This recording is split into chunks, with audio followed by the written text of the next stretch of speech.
slice of pumpkin pie. After he finished, he settled up his bill and went to the park.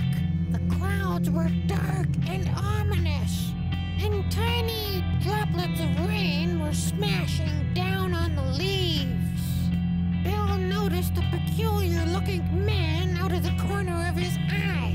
The man was chanting and waving his arms frantically. Bill turned and started to walk away, but the man chased after Bill.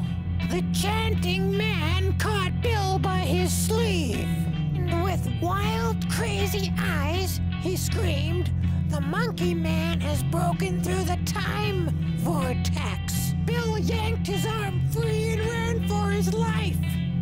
Captain Slampunk, who is the chanting man? Tomorrow we'll read some more, Scaredy.